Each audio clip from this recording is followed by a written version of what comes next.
студиото со вас Маријан Николовски. Вечерни вести во 9. Добро вечер. Потресни сведоштва денеска во судницата во Идризово од родителите чии деца загинаа во пожарот во дискотеката Пулс. Дел од нив ги нашле заробени своите деца зад прозорците со решетки, дел пак ги пронашле во болничките кревети.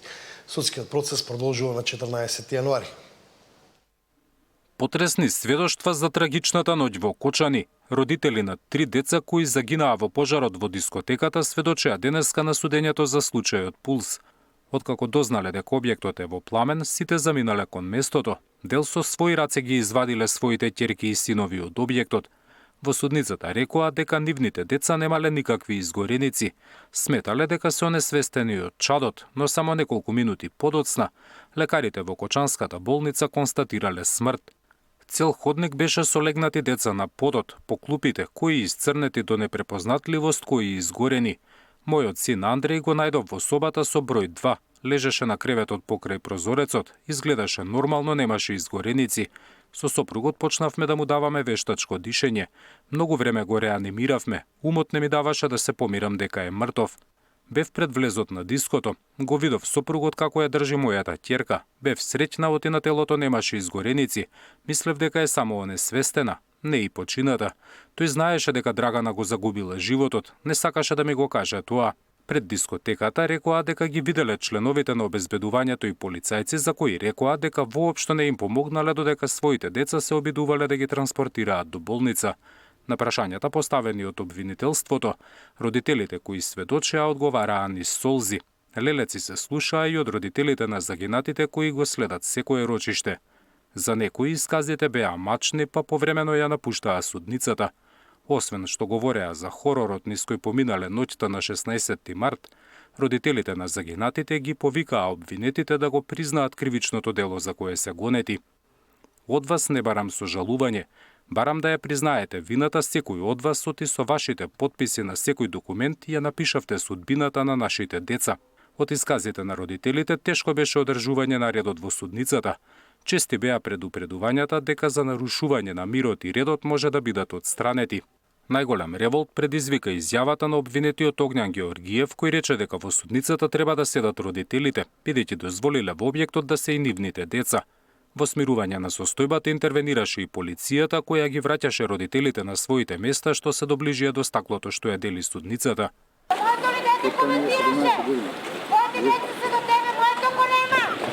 Дофрлувањата кон обвинетите продолжија и надвор од судницата, додека обвинетите и нивните адвокати се движеа кон своите возила. Следното судење е закажано за 14 јануари.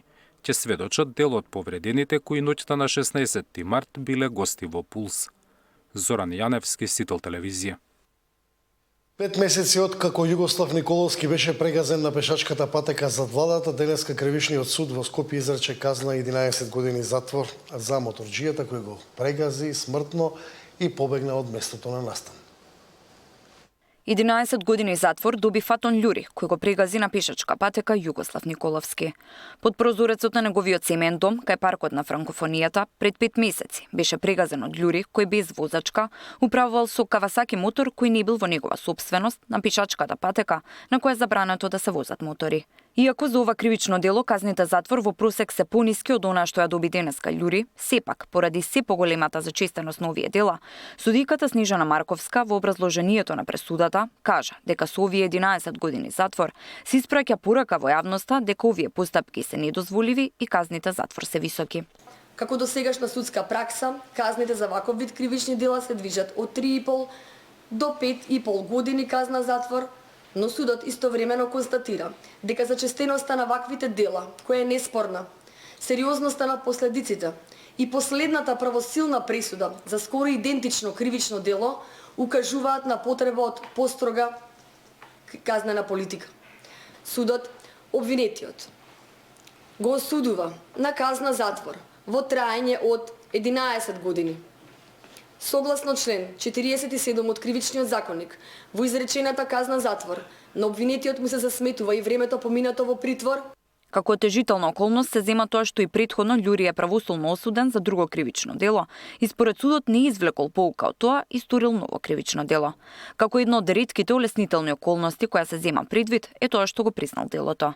За него судот води одвоена постапка за тоа што не укажал помош на Југослав Николовски кога го прегазил, иако Љури тврди дека се вратил да помогне и не се чувствува виновен за тоа. Иако полицијата 2 дена го бараше, а потоа тој самиот се пријави во полиција. Неговата одбрана бараше тој да биде во куќен притвор до правосилност на пресудата, но сепак судот одлучи да остане во затворски притвор. Одбраната на Љури има 15 дена да се жали до апелација за 11 годишната затворска казна. Тамара Дичевска, Сител телевизија.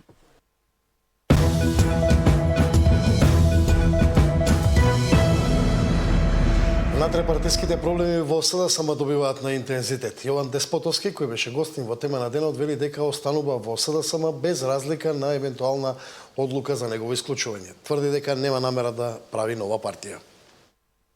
Јован Деспотовски нема намера да формира нова партија или пак да премине во друга, како пример знам и покрај тоа што му се заканува исклучување од матичната СДСМ. Откако јавно критикуваше како работи новото раководство на партијата предводено од Филипче. Вели дека останува во СДСМ, а во случај да биде тргнат од партиските структури, ќе бара правна разврска. Се боревме 11 години со предходната власт на ВМРО-ДПМН, начинот на кој што практикуваше власт. И се боревме да имаат луѓето право да зборуваат нормално и да не шепкаат по телефони да кажуваат иницијали.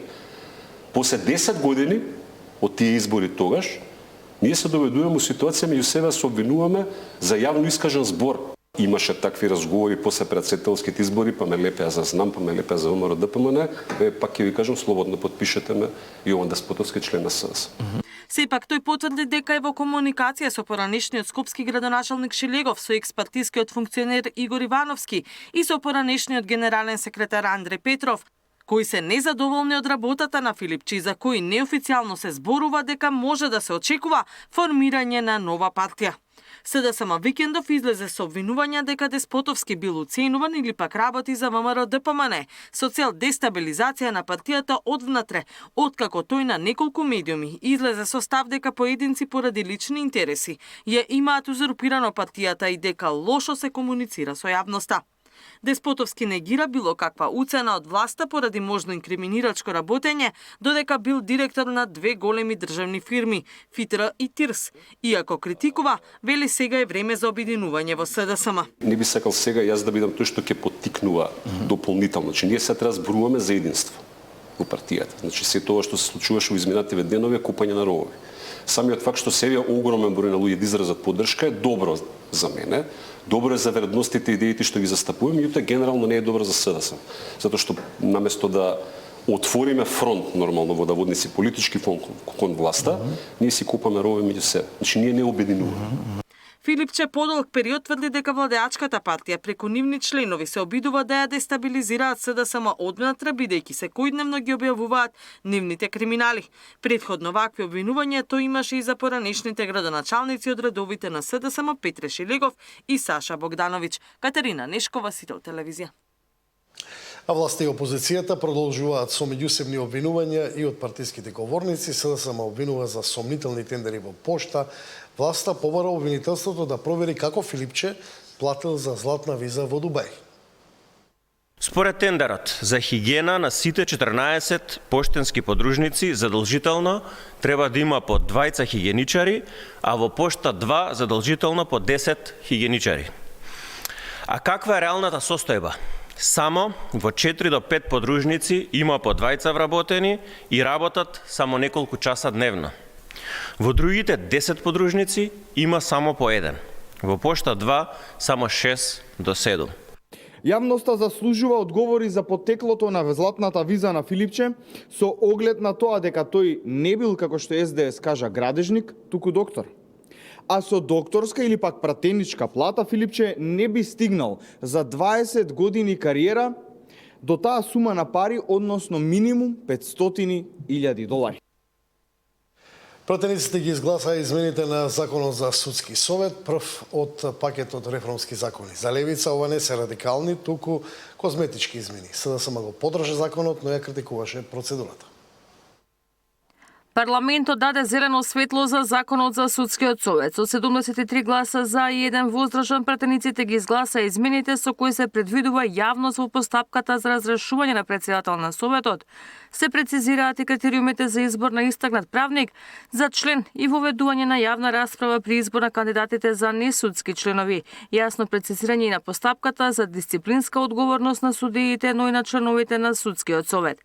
Иако опозицијата даде подршка за законот кој е дел од реформскиот пакет, вела дека начинот на кој што влегол во собраниската процедура е во спротивно со насоките на оценската мисија и препораките на Венецијанската комисија. Значи треба јасно да кажете и на Венецијанска комисија и на оценската мисија дека ние сега не смогнавме сила истиот принцип на избор да го пресликаме овде, значи ништо не е исто. А тоа значи дека повторно ќе се вклучи моќта на посилниот. За левица ова не се радикални, туку козметички измени кои не водат кон вистинска борба со корупцијата. Сметам дека погрешно целиме кон тоа да искорениме корупцијата во судството со тоа што ќе донесеме нов закон, кој во суштина, ако го погледнете, и не е нов, затоа што е само 1/3 промена на она што досегашниот закон беше, и од тука квалификативот на козметички измени му доликува на овој закон, затоа што измените не се суштински и не се радикални, какви што во суштина нас ни требаат за да го подобриме судството. За мнозинството пак ова се измени со кои се воведуваат стандарди за транспарентност и отчетност, а во целосно насоките на Венецијанската комисија. Дека од Венецијанската комисија немаат забелешки на ваквиот начин за изборот на членовите. И сметам дека тоа треба да се земе во предвид, бидејќи препораката на оценската мисија е постапката да биде иста или слична. Од Министерството за правда како предлагач на измените, овој закон ја поставува основата за силен, независен и транспарентен судски совет, но и усогласување со европското законодавство. Ивана Соколович, најдова, Сител телевизија. Министерката за образование Весна Јаневска најави нова акција за кревање на квалитетот на високото образование. Ќе прави и специјален зид на срамот за магистерски и докторски купени на огласи. Ако сте платиле 300 евра за некој да ви ја сработи магистерската или некој евро повеќе за да ви го подготват докторскиот труд, може би вашето име и презиме ќе се најде над зидот на срамот. Министерката Јаневска во борба против плагиатизмот најави пуштање во употреба на нов софтвер на страницата за плагиати, за да се откријат препишаните трудови, но и оние магистерски трудови и докторати чија крајна верзија изгледа како да ги пишувал ученик. Бидејќи се зборува дека на факултети поминуваат трудови напишани во стил ученички пишувања, ќе ги објавуваме сите јавно. Мене ќе ми биде срам да ставам подпис на нешто што не вреди. Сите ќе бидат изложени на зидот на срамот, па сите што препишувале ќе бидат откриени, рече министерката на новогодишниот брифинг со новинарите. Со серијата нови закони за високото образование, измена ќе има и за професорите на универзитетите. Секој ќе биде должен да објавува одреден број на научни трудови. Ако не за да остане професор на секој 5 години, повторно ќе треба да полага за лиценца. Крајната цел на оваа мерка е да се зголеми бројот на научни трудови, услов кој е неопходен за некој универзитет да се приближи до Шангајска листа. За еден наш универзитет да биде меѓу најдобрите 1000, годишно треба да објавува 1200 научни трудови во списанија со импакт фактор. На УКИМ годишно се објавуваат од 300 до 500 трудови. Габриела Лескова,